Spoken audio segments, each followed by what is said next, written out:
Voltamos com 9 minutos, que traz hoje o host Frederico Cordeiro, pastor da Igreja Judaico-Messiânica Beit Shalom. Ô, Frederico, você está trazendo coisas, assim, não são novas, não são novas. São polêmicas, né? Mas o conhecimento não pode ficar escondido, né? Então é bom que se... Agora,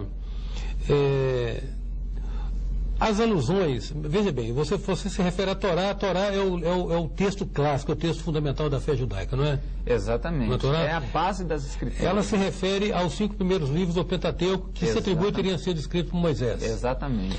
Agora, disse que a Torá tem pelo menos 4 níveis de compreensão. Verdade. Mesmo no sentido mais literal, que a pessoa lê para aquelas pessoas de menor compreensão, e a gente vê inclusive muito evangelho às vezes embarcando só na interpretação literal. Exatamente. E existem níveis mais profundos. Existe. Por que essa codificação, esse hermetismo? Na Torá está ali a assinatura do Eterno, né, codificado como prova, é como se ele escrevesse o livro e falasse, foi eu, né, que escrevi. Então você pega de Bereshit, quer dizer no princípio, você pega de Êxodo, há códigos ali. Então o interessante é que quanto mais você cavar, você nunca vai conseguir extrair todo o conhecimento da Torá. Então, de tão complexa que é. Porém, a Torá também é escrita numa linguagem mais simples para atender e atingir a todas as mentes. Então, o mais interessante é o 4º nível, né, que é o Sod.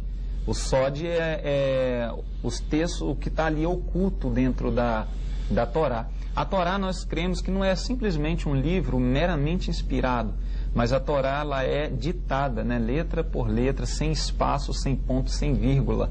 E aí você consegue extrair algumas informações essenciais da Torá. Visto que a Torá é a base das Escrituras. Quando o mestre Yeshua, o Salvador da humanidade, ele disse, se não falar, né, pela lei e pelos profetas, jamais vereis a alva. Pela lei, ele usou Torá, né, e pelos profetas, Navim.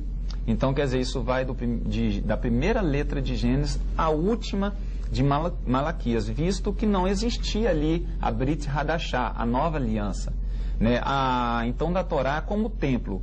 O templo, o Beit HaMikdash, era sagrado, todo o templo. Porém, havia nível de separações, e tinha o Santo dos Santos, o Kadosh HaKadoshim, que era mais sagrado dos que eram sagrados. Então, Santo do Santo em hebraico quer dizer o separado dos que já eram separados.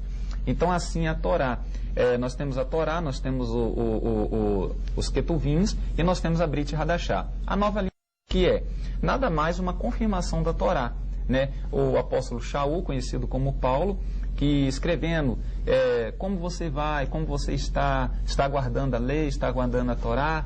Então, os profetas também, que vão de Yehoshua, Josué até Malaquias, escreviam baseado na Torá. Se um rei, porventura, estava guardando a Torá, o profeta ia, porque foste fiéis à Torá do Eterno, virá a bênção. Se o rei, porventura, estivesse transgredindo a Torá, iam até o rei, os profetas, e ali ele repreendia veemente aqueles reis. Então, tudo vem da Torá. Mas, deixa eu te falar uma coisa. Eu quero ver até que ponto isso é um caráter alegórico. Veja bem, há quem diz que mais importante é do que a própria confirmação histórica de Jesus, que é um personagem historicamente, existem até questionamentos fora dos registros religiosos sobre a existência desse ser. Mais importante é a mensagem e a fé que ele inspira no coração da pessoa, que faz a pessoa buscar o amor, sem se entender que Deus é amor. Não há um aspecto muito alegórico nisso, não, porque se a gente for olhar a história do povo judeu, principalmente a história do Velho Testamento, é uma história que deveria, em alguma circunstância, ser proibida para menor de 18 anos. É uma história de quando Moisés desce o monte com as tábuas sagradas, ele já encontra o povo idolatrando. É um povo que frequentemente se desviava dos caminhos. Como esse era o povo de Deus? Olha só, é um povo que teve um privilégio, né, de divulgar a fé, e de certa forma divulgou. Porque hoje a fé no Eterno Israel é uma das maiores religiões do mundo. Porém, a Torá é a palavra do Eterno, mas não esconde a servenguice do homem. O importante é que o Senhor quis encerrar todos debaixo do pecado, para agora crer num Salvador. Se você achar que você se você não vê, né, o seu defeito, a Torá, o que é o mandamento? É como se fosse um espelho que você, ao olhar, conseguisse te enxergar. Então, quando você olha para a Torá, para o Decálogo, para os 10 mandamentos, você vê que você ou é um ladrão, ou é uma prostituta, ou é um mentiroso. Então, de certa forma, mostra o seu erro. Agora, a Torá é interessante. Os 10 mandamentos, ele te mostra o seu erro. Mas ele não tem o poder de te limpar, como o espelho mostra, né, te reflete, mas não te limpa. Aí você passa a ter a necessidade de um Salvador. Então, este é o maior propósito da Torá. A Torá é um livro fascinante, né? Você vê hoje... Só um detalhe. A velha questão que se coloca na figura específica de Jesus, Yeshua, né? Yeshua. Qual é a tese que existe a respeito do sumiço dele no registro bíblico, dos 3 aos 30? Ah, sim. Olha só, são 2 datas ali importantes para o judaísmo. Visto que há uma cerimônia chamada Bar Mitzvah. Bar Mitzvah foi a iniciação do jovem. Exatamente. Ele vai fazer a leitura pública da Torá, e isso foi relatado no livro de Lucas, né, que o Messias ele se apartou e estava lá no templo. Ele fala para a mãe dele: não sabia que competia eu estar na casa do meu pai, eu fazer o meu Bar Mitzvah, né? Significa Bar Mitzvah, filho da lei, ou dos mandamentos. O então, Bat Mitzvah, que é a menina, né? Isso, a menina com os 12 e o menino com os 13.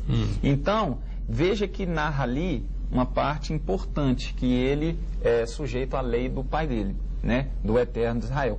E depois ele reaparece aos 30, porque, de acordo com a Torá, de acordo com os ensinamentos de Israel, aos 30 anos, Davi recebeu o reino. Né? Aos 30 anos, um sacerdote, ele estava na idade apta para assumir o sacerdote. Ele já está numa experiência e ainda tem vigor físico. Um sacerdote, a vida dele funcional como sacerdote era até os 50, dos 30 aos 50.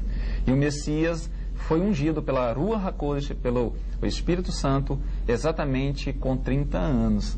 Então, o importante é mostrar essas 2 datas. Nessa fase, então, ele se recolhe uma vida mais modesta e mais anônima, então. Exatamente.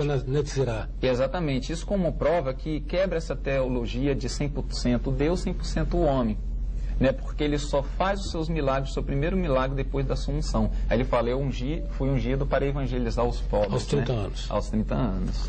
Bem, eu agradeço muito, Frederico, a sua disposição de estar conosco esses dias, conversando esses assuntos. A gente espera ter oferecido também, através das suas palavras, algum tipo de esclarecimento, a origem da nossa fé, né, da nossa percepção do que é essa personagem, Jesus. Como eu disse, o mais importante é a mensagem que a gente espera que contagia os corações humanos.